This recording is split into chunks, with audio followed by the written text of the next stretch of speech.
கோயம்புத்தூருக்கு அடிக்கடிக்கு அண்ணன் மீட்டிங்க்கு போவோம். நாங்கள் 4 பேர் போவோம்.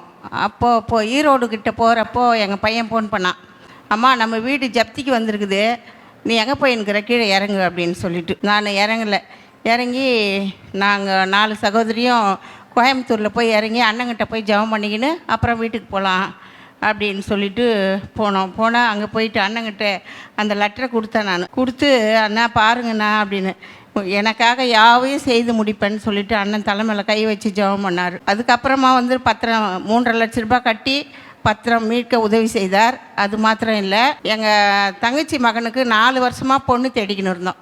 4 வருஷமாக பொண்ணு தேடிக்கிட்டு அண்ணங்கிட்ட ஜெபம் பண்ணிவிட்டு போனால் குட்டி தீர்க்கதரிசி அங்கே நின்றுன்னு இருந்தார்.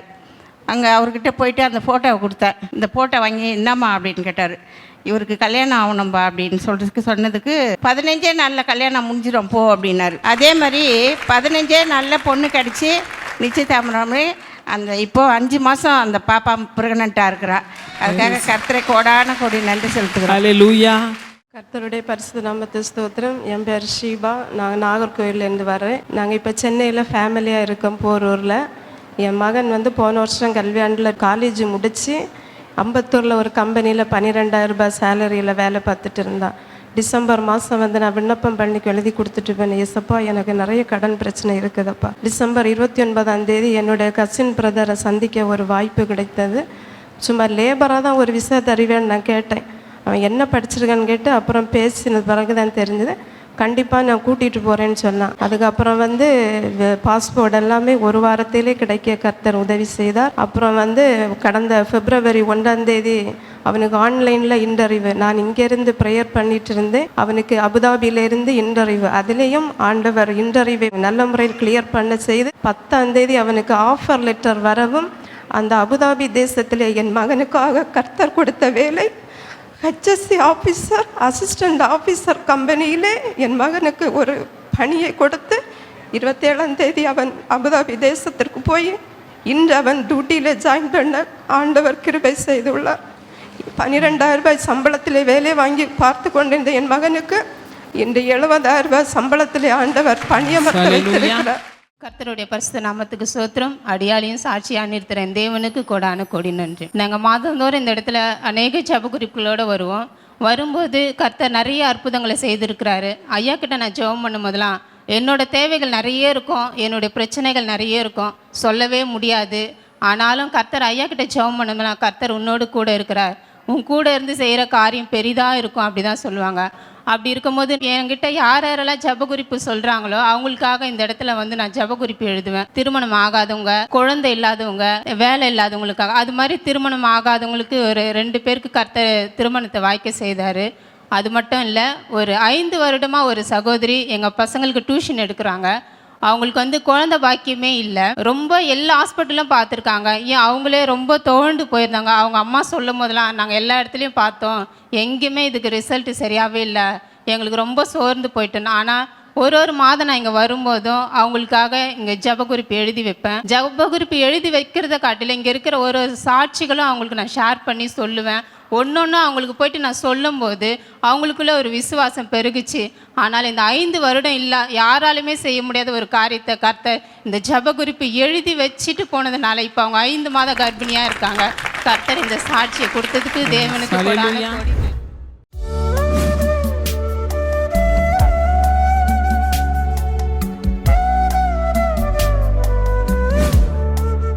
கிறிஸ்துவுக்குள் மிகவும் பிரியமான எனதருமை சகோதர சகோதரிகளே, நம்மை சிருஷ்டித்தவரும் நம்மை உண்டாக்கினவரும் நம்மை ஒருபோதும் மறந்து போகாதவருமாகிய இயேசு கிறிஸ்து வினையற்ற நாமத்தினாலே உங்கள் எல்லாரையும் வாழ்த்தி ஆசீர்வதிக்கிறேன். அல்லேலூயா.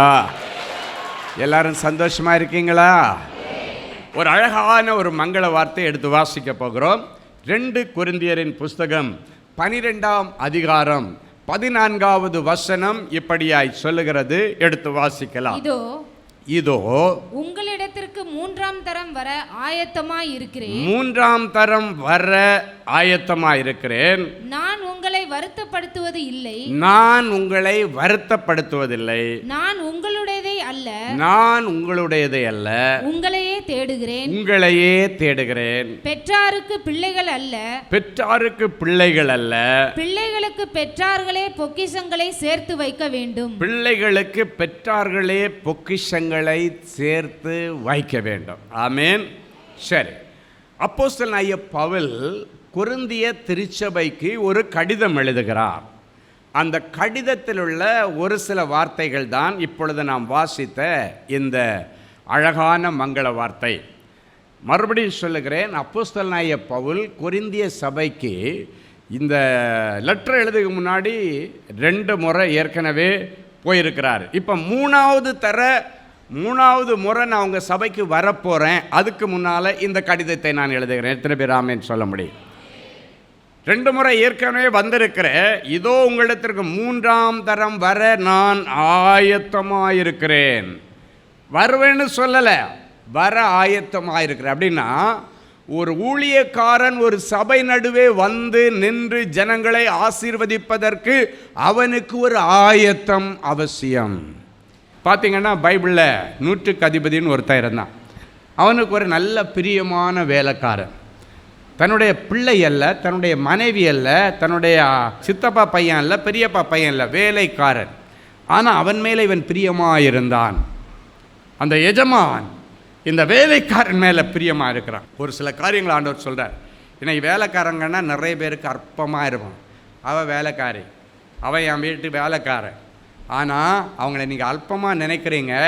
ஆனால் ஆண்டவர் சொல்கிறாரு, அவங்க தியாகத்துக்கு மேலே தான் நீ சந்தோஷத்தை அனுபவிக்கிற. நீ லக்ஸுரி லைஃப் வாழ்கிற அப்படின்னாச்சுன்னா அவங்களுடைய தியாகத்துக்கு மேலே தான் அந்த லக்ஸுரி லைஃப்பை நீங்கள் அனுபவிக்கிறீங்க. அவங்க அந்த சமையல் கட்டில் போய் நின்று தூங்காமல் கொள்ளாமல் எண்ணெய் இங்கே தெரிக்கும் அங்கே தெரிக்கும் இதெல்லாம் தாண்டி எடுத்து அவர்கள் உங்களை சந்தோஷமாக வைப்பதற்காக தங்களை தியாகம் பண்ணுறாங்க. ஆனால் அவங்கள பார்த்து என் வீட்டு வேலைக்காரி தானே. சிலர் அதையும் தாண்டி சொல்ல, நீ வீட்டு வேலைக்கார நாய் அப்படின்வாங்க. தயவு செய்து இப்படிப்பட்ட வார்த்தைகளை இன்னைக்கூட நிறுத்திங்க. உங்களுடைய பணிகளை அவங்க செய்யணும். அப்படின்னா அவர்கள் சுமை தாங்கிகள்.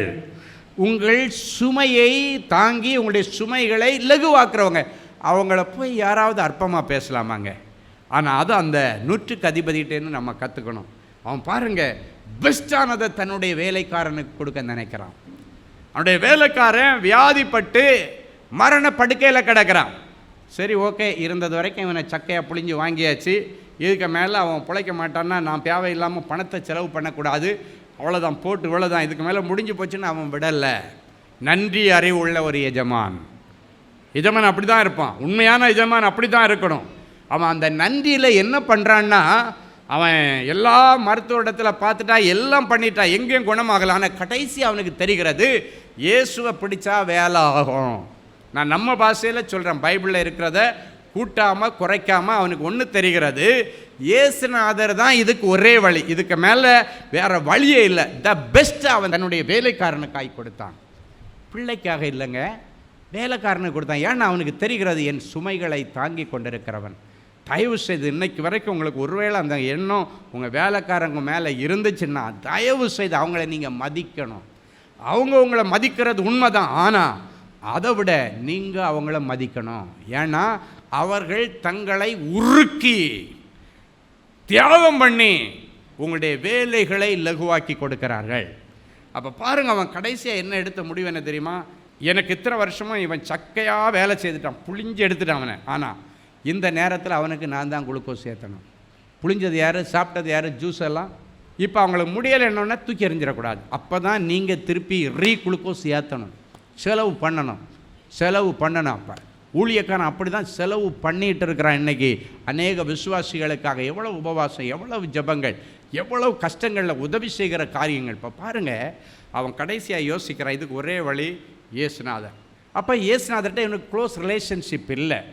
அப்போ அவன் என்ன யோசிக்கிறான் பாருங்க, யாரை பிடிச்சா இயேசுநாதர்கிட்ட போய் இந்த பிரச்சனையை சொல்லி என் வேலைக்காரனை குணமாக்க முடியும்.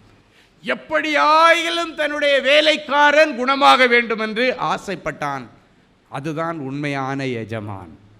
எப்படியாயிலும் தன்னுடைய சபை மக்கள் ஆசீர்வதிக்கப்பட வேண்டும் என்று பிரயாசப்படுகிறான். அவன்தான் உங்கள் எஜமான் ஆகிய மேய்ப்பன். அவன் கடைசியாக என்ன பண்ணான் தெரியுமா? ஆண்டவருக்கு நெருக்கமான சில மூப்பர்களை தேர்வு செய்கிறான். தேர்வு செய்து அவங்ககிட்ட சொல்லி அனுப்புகிறான், உங்கள் இயேசுநாதர்கிட்ட எனக்காக ஒரு காரியம் ஆகணும். பைபிளில் இருக்கிறத நான் கூட்டாமல் குறைக்காமல் நம்ம பாஷையில் சொல்கிறேன், சரியா? உங்கள் இயேசுநாதரால் எனக்கு ஒரு காரியம் ஆகணும்ப்பா. என்னப்பா ஆகணும்னு கேட்டாங்க. என் வேலைக்காரன் மரண படுக்கையில் இருக்கிறான், உங்கள் இயேசுநாதர் எங்கள் வீட்டுக்கு வந்து ஒரு மிரக்கிள் பண்ணணுன்னு நான் ஆசைப்படுறேன். உங்கள் இயேசுநாதர் வந்தால் அவன் பிழைச்சிக்குவான். ஆண்டவரை குறித்து அறியாத அந்நிய மார்க்கத்தில் இருக்கிற ஒருவன் சொல்லுகிறான், இயேசுநாதர் வந்தால் என் வேலைக்காரன் பிழைச்சிருவான், எனக்கு நம்பிக்கை இருக்குது. அப்போ பாருங்கள், தி பெஸ்ட் ட்ரீட்மெண்ட்டுக்கெல்லாம் மேலான ஒன்று, தன் வேலைக்காரனுக்காக எஃபர்ட் போடுறான். தன் வேலைக்காரன் எஃபர்ட் போட்டு, அப்போ அவங்க யாரை செலக்ட் பண்ணுறான்னா, இதுக்கு முன்னால் இந்த மூப்பர்கள் இவனிடத்தில் சில உதவிகளை பெற்றிருக்கிறார்கள். அப்போ யோசித்து பாருங்கள், இயேசுவின் காலங்களில் அது நடந்தது. ஒரு அந்நிய மார்க்கத்தில் இருக்கிற ஒருவன் ஆண்டவருடைய பிள்ளைகளுக்கு ஆலயம் கட்டுவதற்கு உதவி தேவைப்படுகிறது என்று சொல்லும் பொழுது அவன் சொல்கிறான், இந்த சர்ச்சை நானே கட்டி கொடுத்துட்றேன்ப்பா. ஒரு அந்நிய மார்க்கத்தார் சொல்லுகிறான், நானே கட்டி கொடுத்துட்றேன். அது இந்த எஜமானுடைய அப்படின்னாச்சுன்னா இந்த 100க்கு அதிபதியுடைய ஒரு கிரெடிட் அங்கே இருக்குது ஆல்ரெடி. ஒரு சபையை அவன் சபைக்கு போகாவிட்டாலும் சபையை மதிக்கிறான், ஏன்னா அங்கே நிறைய பேர் வாழ்கிறார்கள். ஒரு சர்ச்சை கட்டி கொடுத்துட்டான். இப்போ ஜீசஸ்கிட்ட இவங்க எல்லாம் அந்த மூப்பர்கள் போகிறாங்க. போய் இவனை பற்றி எப்படி தெரியுமா இன்ட்ரடியூஸ் பண்ணுறாங்க? இப்படி ஒருத்தர் இருக்கிறான், 100க்கு அதிபதி இருக்கிறான், அவனுக்கு பையனுக்கு உடம்பு முடியலை, நீங்கள் வந்து சுகமாக்குங்கன்னு சொல்லிட்டு டைரெக்டாக போய் சொல்லாமல் கிரெடிட்ஸை பற்றி ஆண்டவரிடத்தில் சொல்கிறான். சில நேரங்களில் உங்களுடைய கிரெடிட்ஸ் உங்களுக்கு ஆண்டவரிடத்தில் ஸ்பெஷல் இரக்கத்தை கொண்டு வரும். கிரெடிட்ஸ் அப்படின்னா உன்னுடைய அநேக நல்ல விஷயங்கள். அந்த கிரெடிட்ஸ்ன்னு சொல்கிறத விட நல்ல விஷயங்கள் என்று நான் சொல்ல விரும்புகிறேன். இந்த நல்ல விஷயங்களை போய் இயேசுநாதர் சொல்கிறாங்க. என்ன சொல்கிறாங்க? ஆண்டவரே, இவன் நமக்காக ஒரு ஆலயத்தையே கட்டி கொடுத்துருக்கான். ஒரே ஆளாக செலவு பண்ணி ஒரு சர்ச்சை கட்டி கொடுத்துருக்கான், ஒரு ஆலயத்தை கட்டி கொடுத்துருக்குறான். ஆனால் இப்போ அவனுக்கு ஒரு கஷ்டம். என்ன கஷ்டம்னா, அவன் ரொம்ப நேசிக்கிறவனுடைய வேலைக்காரன் மரணத்தின் பிடியிலே பள்ளத்தாக்கிலே கிடக்கிறான். நீங்கள் வந்தால் அவன் குணமாவான்னு இவன் நம்புகிறான். இந்த வசனம் சொல்லுகிறதல்லவா, உங்களுடையதை அல்ல என்னுடையதை நான் உனக்கு கொடுக்கிறேன். ஊழியக்காரன் சொல்கிறான், நான் உங்களுக்கு செலவு பண்ண வந்திருக்கிறேன், எனக்கு ஆண்டவர் கொடுத்திருக்கிற தாளந்தையும் அபிஷேகத்தையும் உங்களுக்காக செலவழிக்க வந்திருக்கிறேன், அது உங்களுக்கு நல்லது செய்யும். ஹல்லேலூயா. அடுத்த நிமிஷம் ஆண்டவர் எழும்பி கிளம்பிட்டார். ஓகே போவோம். அவனுடைய நம்பிக்கை, அவனுடைய விருப்பத்தை எதிர்பார்த்து ஆண்டவர் போகிறார். போகிற வழியில் இவர் வந்துட்டு இருக்காருன்ற செய்தி அவனுக்கு கிடைச்சிருச்சு. இப்போ பாருங்கள் என்ன பண்ணுறான், திடீர்னு யோசிக்கிறான், நான் ஒரு பெரிய 100க்கு அதிபதி அப்படின்னா பெரிய மிலிட்ரியில் பெரிய ஒரு படை தளபதின்னு அர்த்தம். நான் ஒருத்தனை வானா இவன் வர்றான், போனா போகிறான், என்ன வேணாலும் நான் நினச்சா நடக்க எல்லாம் செய்யும். ஆனால் இப்போ வரப்போகிறவர் என்னை போன்ற ஒரு மிலிட்ரி கமாண்டர் அல்ல, 100க்கு அதிபதி அல்ல, என்னை போல கோடிக்கணக்கானவங்க பேர் அவருக்கு தெரியும். கோடிக்கணக்கான பேரை கையில் வச்சு அப்படியே இயக்குகிற ஆண்டவர், ரிமோட் மாதிரி இயக்குகிற ஒரு சர்வ வல்லமை உள்ள தேவன். அவருக்கு முன்னால் நான் ஒன்றுமே இல்லை, குப்பை என்று தன்னை தாழ்த்துகிறார். ஹல்லேலூயா. வர்ற வழியில் ஒரு வேலைக்காரனை அனுப்பி, ஐயோ இயேசுநாதர் வர்ற அளவுக்கு என் வீடு ஒன்றும் பெரிய இது கிடையாது, நான் அதுக்கெல்லாம் தகுதி இல்லை, அவர் இருக்கிற இடத்துல ஒரு வார்த்தை மட்டும் சொல்லட்டும், என் வேலைக்கார குணமாவான். ஹல்லேலூயா. அந்த விசுவாசத்தை பார்த்து ஆண்டவரே அரண்டு போயிட்டார். நம்ம பாஷையில் சொன்னால் அரண்டு போயிட்டார். ஆண்டவரை குறித்து அறியாத மார்க்கத்தில் இருக்கிற ஒருவன் இவ்வளவு ஆண்டவருடைய வார்த்தையின் மேல் விசுவாசம், அந்த வார்த்தை தான் இப்பொழுது நீங்கள் கேட்டுக்கொண்டிருக்கிறீர்கள். இந்த வார்த்தைகள் தான் உங்கள் வாழ்க்கையில் கிரியை செய்யும். அவன் சொல்கிறான், ஒரே ஒரு வார்த்தை சொல்லுங்க ஆண்டவரே, அந்த வார்த்தை என் வேலைக்காரனை குணமாக்கும். ஆண்டவர் சொன்னார், இப்படிப்பட்ட ஒரு விசுவாசத்தை என்னுடைய இஸ்ரவேல் ஜனங்கள் அப்படின்னா என்னுடைய மார்க்கத்தில் இருக்கிறவள்கிட்ட கூட பார்த்ததில்லை சொல்லிட்டு போயிட்டாரு. அங்கே திரும்பி போய் பார்த்தா அந்த வேலைக்காரன் குணமானான். ஹல்லேலூயா.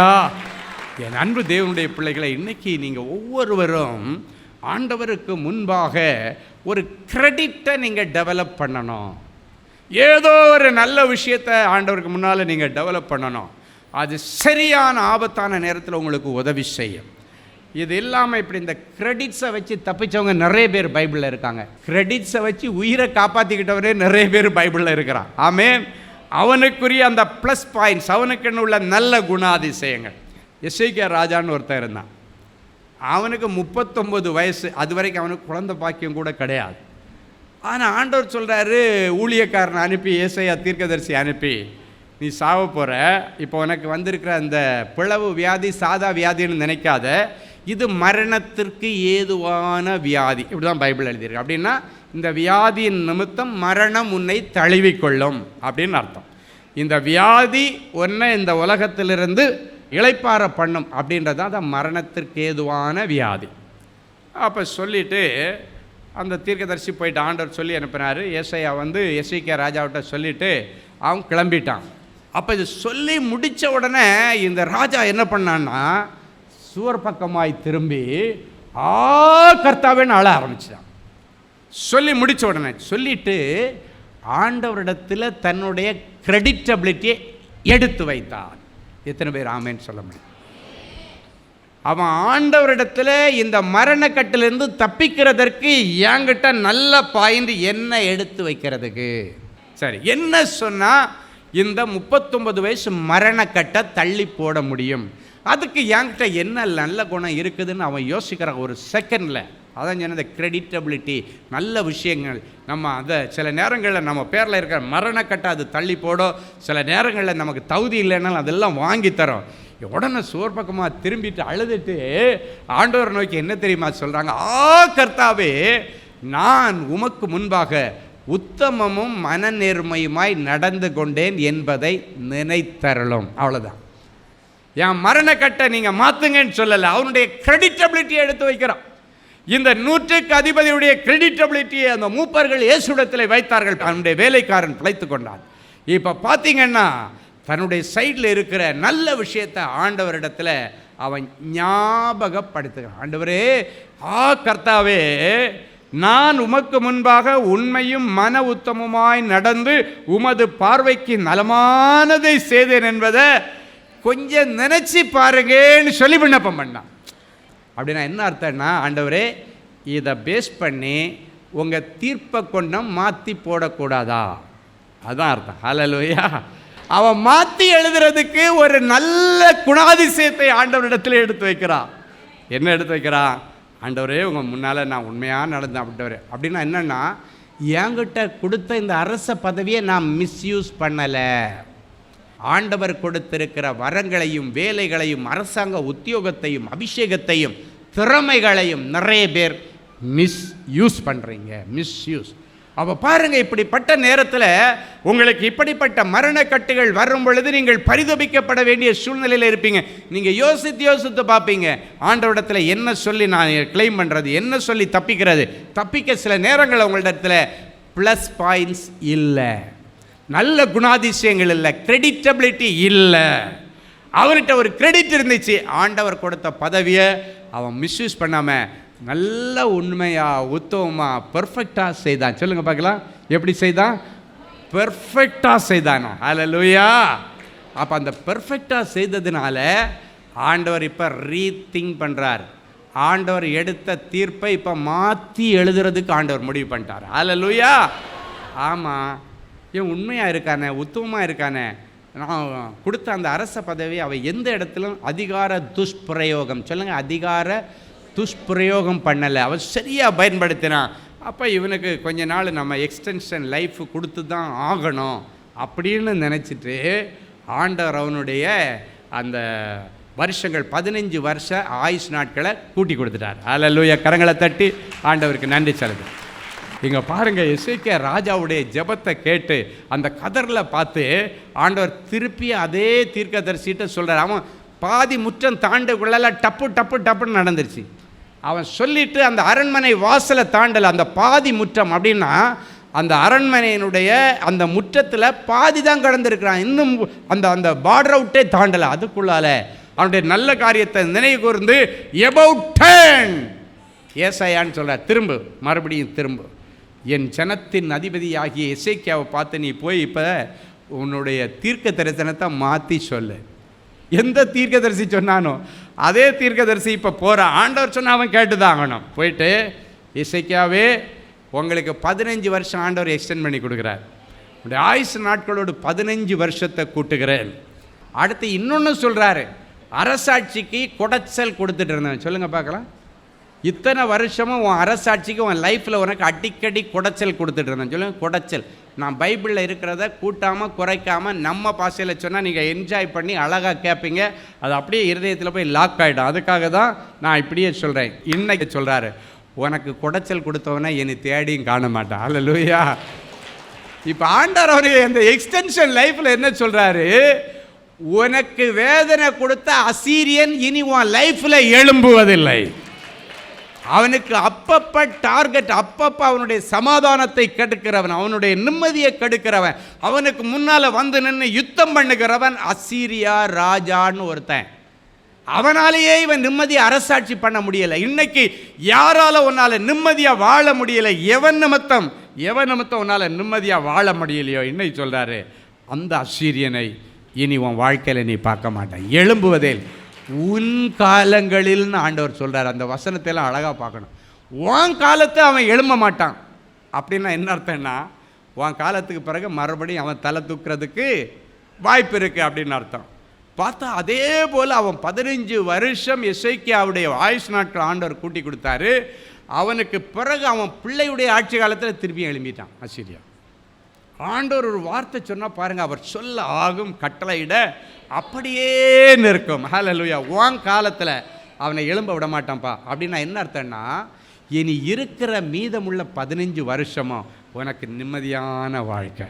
ஆண்டவர் சொல்கிறார், ரொம்ப அசீரியருடைய தொல்லைகளை எல்லாம் அனுபவித்து ஒரு வழியாகி வந்திருக்கிற உங்களுக்கு நிம்மதியான ஒரு வாழ்க்கையை கர்த்தர் கொடுக்க போகிறார். ஒரு சமாதானமான வாழ்க்கை, என் யுத்தம் இல்லாத ஒரு வாழ்க்கை. உனக்கு விரோதமாய் எழும்பி உன் நிம்மதியை கெடுத்த, உன் பிள்ளைகளை அழிக்க நினைத்த எல்லா அசீரியருடைய அரசாட்சி, அந்த அசீரியருடைய செய்கைகளை ஆண்டவர் அழித்து போட்டு உன் கிட்ட இனி அவன் தலை தூக்க முடியாதபடிக்கு கர்த்தர் அவனை கவிழ்த்து போடுகிறார். ஹல்லேலூயா. இவனுக்கு எக்ஸ்டெண்ட் பண்ணல லைஃப்பில், அதுவரைக்கும் அவனுக்கு இல்லாத ஒரு பெரிய பொக்கிஷமாகிய பிள்ளை செல்வத்தையும் இந்த எக்ஸ்டெண்டட் லைஃப்பில் ஆண்டவர் கொடுத்து, இவனுக்கு பிறகு ஒரு சந்ததி இந்த அரசாட்சியை கொண்டு போனேன்னு நினச்சி அவனுக்கு எக்ஸ்டெண்டட் லைஃப்பில் 3 வருஷம் கழித்து ஒரு குழந்தையை கொடுத்தாரு. 15 வருஷம் கழித்து அவன் மரிக்கிறான் என்று வேதம் சொல்கிறது. ஆண்டவர் சொன்ன வார்த்தையின்படி 15 வருஷம் கழித்து அவன் மரிக்கும் பொழுது அவன் பிள்ளையாகிய மனாசே அரசாட்சிக்கு வருகிறான். வயது 12. எத்தனை பேர் ஆமேன்னு சொல்லும்? இப்போ பாருங்கள், இப்போ அவனுக்கு எக்ஸ்டெண்டட் லைஃப்பில் அழகாக நிம்மதியாக அந்த அசீரியன் எழும்பலை, நிம்மதியான வாழ்க்கை. இப்போ ஆண்டவர் சொல்கிறாரு, உங்களுக்கும் எந்த பொக்கிஷம் இன்னும் உங்களுக்கு கிடைக்கலையோ அதை இந்த எக்ஸ்டெண்டட் இனி இப்போ இந்த போகிற வருஷங்களில், அவனுக்கு அன்றைக்கி குழந்தை இல்லாமல் இருந்துச்சு, கர்த்தர் அவனுக்கு குழந்தையை கொடுத்தார். அவனுக்கு ஆயுஷை கொடுத்துட்டு சொல்கிறாரு, உன்னுடைய விரோதி இனி வருவதில்லை. இதெல்லாம் உங்களுக்கு தீர்க்க தரிசனமாக கர்த்தர் உங்கள் சரசில் வச்சு உங்களை ஆசீர்வதிக்கிறார். ஹல்லேலூயா. அப்பா உமக்கு நன்றி செலுத்துகிறேன். என் பிள்ளைகளுக்கு ஊழியக்காரன் மூலமாக நீர் கொடுத்த எல்லா பொக்கிஷங்களுக்காக உமக்கு நன்றி. ஆண்டவரே, நீர் ஆயத்தம் பண்ணி கொண்டு வந்த எல்லா பொக்கிஷங்களையும் இவர்கள் சிரசிலே வைத்து ஆசீர்வதிக்கிறேன். நீடிய ஆயுஷ் என்கிற பொக்கிஷத்தை கொடுக்கிறேன். ஒளிப்பிடத்தில் இருக்கிற அந்தகார பொக்கிஷங்களை என் பிள்ளைகளுக்கு கொடுக்கிறேன். அந்தகாரத்தில் இருக்கிற புதையல்களை கொடுத்து இவர்களை ஆசீர்வதிக்கிறேன். பூரண ரட்சிப்பின் பொக்கிஷத்தை கொடுத்து ஆசீர்வதிக்கிறேன். பூரண ஞானத்தின் பொக்கிஷத்தை கொடுத்து ஆசீர்வதிக்கிறேன். பூரண வரங்களின் அபிஷேகத்தை கொடுத்து ஆசீர்வதிக்கிறேன். பூரண அறிவின் பொக்கிஷத்தை கொடுத்து என் பிள்ளைகளை ஆசீர்வதிக்கிறேன். இவர்கள் மறக்க முடியாத பிள்ளை செல்வங்களின் பொக்கிஷங்கள் இவர்கள் கற்பத்திலே ஆண்டவர் வைத்ததற்காய் ஸ்தோத்திரம். அடைக்கப்பட்ட கற்பங்கள் திறக்கப்படுவதாக, அடைக்கப்பட்ட வேலை வாசல் திறக்கப்படுவதாக, அடைக்கப்பட்ட திருமண வாசல்கள் திறக்கப்படுவதாக, அடைக்கப்பட்ட முன்னேற்றத்தின் வாசல்கள் திறக்கப்படுவதாக, அடைக்கப்பட்ட ஆவிக்குரிய வாசல்களை கர்த்தர் திறப்பீராக. இதோ திறந்த வாசலை உனக்கு முன்பதாய் வைக்கிறேன், அதை ஒருவரும் மூட முடியாது என்று சொன்னீரேன். பாதாளத்தின் திறவுகோல்கள் அதை மேற்கொள்ள முடியாது என்று சொன்னேன். நிலை நிற்கிற அபிஷேகத்தை அவருடைய சிரசில வைக்கிறேன். நிலை நிற்கிற பொக்கிஷங்களை வைக்கிறேன். நிலை நிற்கிற செல்வங்களை இவர்களுக்கு வைத்து நிறைஞ்ச மனசுல பிள்ளைகளை ஆசீர்வதிக்கிறேன். எனக்கு வேண்டியதெல்லாம் தான் இயேசுவின் மூலம் பிதாவே, ஆமென். அமெரிக்க தேசத்து மக்களுக்கு ஒரு நற்செய்தி. அன்பானவர்களே, நமது அன்பு சகோதரர் சுவிசேஷகர் டி. ஸ்டீஃபன் அவர்கள் ஆகஸ்ட் மாதம் 8ஆம் தேதி முதல் 31ஆம் தேதி முடிய அமெரிக்க தேசத்தில் உள்ள Georgia, Atlanta, Illinois, Chicago, Colorado, Denver, California, New York, New Jersey, Texas, Houston, Dallas ஆகிய பட்டணங்களில் தேவனுடைய வார்த்தைகளை பிரசங்கிக்க இருக்கிறார்கள். சகோதரரை நேரில் சந்தித்து ஜெபித்து தேவ ஆலோசனை பெற விரும்புகிறவர்கள் தொடர்பு கொள்ள வேண்டிய தொலைபேசி எண்கள் சகோதரர் ஃபெலிக்ஸ் ஜார்ஜ் +1 973 454 9686 மற்றும் தேவனின் அன்பு ஊழியங்கள் 98414 4699.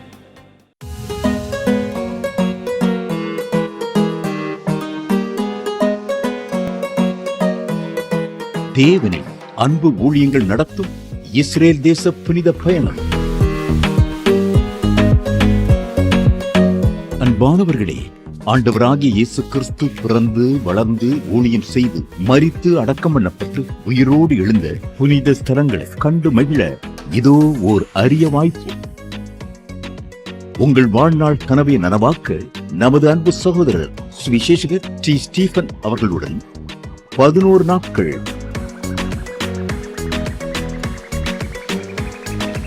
எகிப்து,